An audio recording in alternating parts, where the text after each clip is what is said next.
Я бәни Адам, ей адам балалары, лақад анзална алейкум либасан. Біз сендерге киім кешек түсіріп қойдық. Ятты жерлеріңді жауып жүретін. Ва либасу тақуа хайр. Тақуалық киімі ол хайырлы. Тақуалық киімі қандай десеңіз, оны Ахзаб сүресінде Алла Тағала айтады. Ва лиядрибна бихумурихинна аля джуюбихинна дейді. Бұрын сол аяттар түспей тұрғанға дейін әйел кісілер жаңағы орамалдарын бүйтіп артқа байлап алатын. Яғни арт жағынан түсіп тұрады. Алла Тағала мына жер ашық тұрады. Аны жуюб дейді. Кеудедегі жырық деп атайды.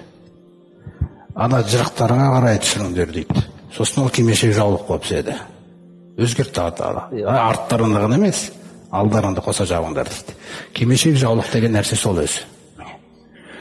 Орамалдарыңда кеуделеріңдегі ашық жерлеріңді жауып тастаңдар.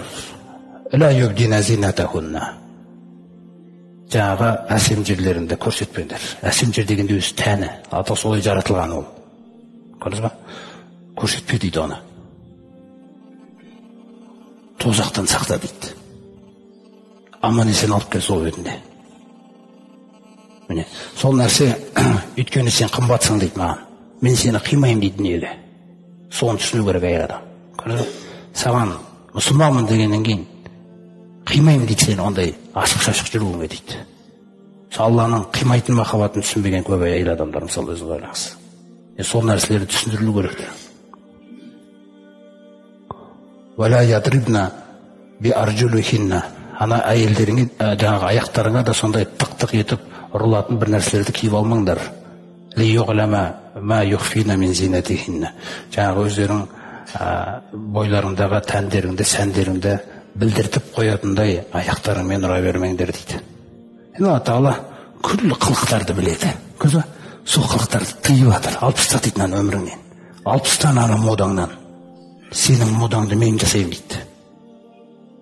Ертең жәннатта сәкінің үстінде, сәкілердің үстінде өзіңнің жұбайыңмен жаңағы Алла Тағала нәсіп еткен сонымен шұғылданып отыруың үшін. Көрдіңіз ғой? Сондықтан ол киім валибасу тақуа залика хойр. Ол тақуалық киім ол хайырлы ғой дейді. Залика мин аятилля дейді. Қараңыздаршы. Ана тақуалық киімі дейді сен киіп жүрген кимешек жаулық. Етегіңді жабуы. Бұл менің аяттарымнан ғой дейді. Қараңыз қалай сөйлеп жатыр. Қараңыз қалай амалыңды көтеріп тұр. Анау күн менің аятым сияқты болса, сен де менің аятымсың дейді жердің бетінде жүріп баратқан. Қараңыз қалай көтеріп жіберді әйел затын. Саған сөйлейтіндер болады, сен түсінбейтіндер болады. Сен олардың эмоциямен жауап берме. Сен ең басты біл, өзіңнің істеп жатқан ісіңнің дұрыс екен. Құраннан алсаң болды. Дұрыс нәрсе екеніңді біл. Әркімге эмоцияны шаршап, оларға сөз керек емес дейді ол. Хақтың аяты кетіп баратыр дейді. Осының өзі насихат дейді адамдарға болды. Ана Ахзаб сүресінде де солай айтады да, я айюхан наби, ей пайғамбар айт, ли азваджика, әйелдерің айт, банатика, қыздарың айт, балиғатқа толған. Ва нисаил муъминин, муъминдердің әйелдеріне де айт, юднина алейхинна мин джалабибихинна. Анау кимешек жаулықтарын етегіне дейін түсіріп жіберсін дейді керек болса. Көрдіңіз ғой? Жабық. Залика адна айюғрофна фала юзайна.